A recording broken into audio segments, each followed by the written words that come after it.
வணக்கம். உங்கள் வசந்தசேகர். இன்றைக்கி ஒரு ஒரு ஏழை வீட்டில் ஒரு கல்யாணம் நடந்தது. அதை பற்றி தான் ஒரு சின்ன விஷயம். இவர் வந்து சிந்தகாரப்பேட்டைங்க. அந்த கோவத்து ஓரத்தெல்லாம் இருப்பாங்களே, அதுமாரி இருக்கிறவர்.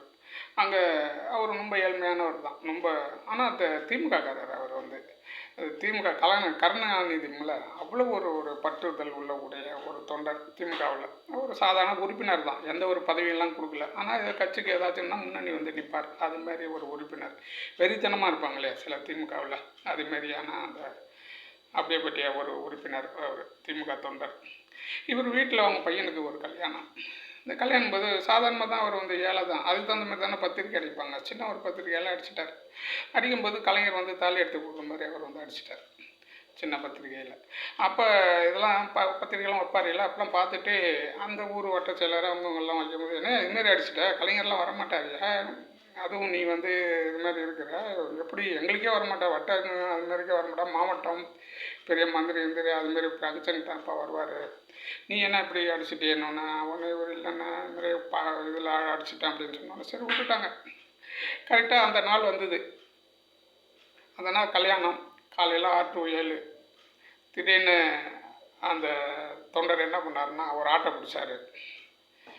மகனையும் மருமகளையும் இந்த திருமணம் ஆகிற தம்பதியில் 2 பேர்த்த ஆட்டோவில் ஏற்றினார். ஒரு ஏறி உட்காண்டார். நேராக விடுங்க, நான் எங்கன்னா நேராக கோபாலபுரத்துக்கு, கலைஞருடைய வீட்டுக்கு. ஒரு 6 மணி 6:15 அங்கே போயாச்சு. போய் நிற்கிறாரு. வந்தால் அந்த துணையார் வந்து கேட்குறாங்க, என்ன பண்ணா, இதுமாரி ஐயா வந்து தலைவர் வந்து தாலி எடுத்து கொடுக்கணும் அப்படின்னு சொல்கிறாரு.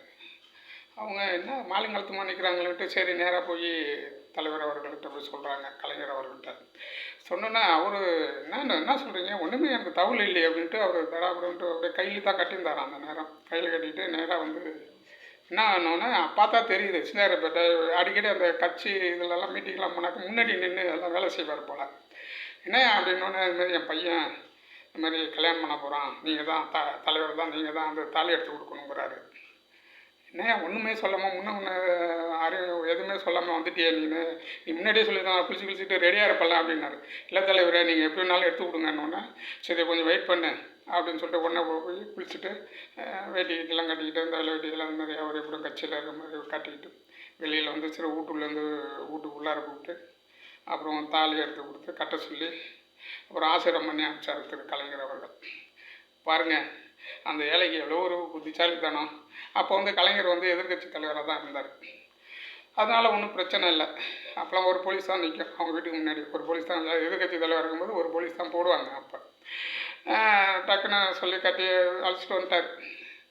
எவ்வளோ தலைவரெல்லாம் நம்ம பார்த்துருப்போம். தமிழ்நாட்டை பொறுத்தவரைக்கும் இந்த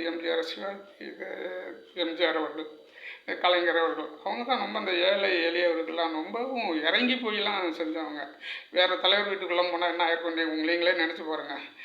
வெளியே அனுப்பிச்சுட்ருப்பாங்க, ஆள் இல்லைன்னு சொல்லி அனுப்பிச்சுட்ருப்பாங்க. இருந்தாலும் பாருங்கள், சாதாரண தொண்டர் அவர். அவருக்கு வந்து வந்தோடனே அந்த ஆர்வத்தை நிறைவேற்றி அனுப்பியார் திரு கலைஞர் அவர்கள். அப்புறம் நேராக அழைச்சிட்டு போய் வீட்டுக்கு போயிருக்காரு. அங்கே போய் அங்கே ரேடியோடெல்லாம் பாடிட்டு இருக்கும்போது இறங்கி இருந்தபோது சொல்கிறாரு, யார் இந்த தொண்டர் அதுமாதிரி கலைஞரை தான் எடுத்து விட்டாரு, தாலி கட்டினாங்கன்னா நம்மள அங்கே இருக்கிறவங்க.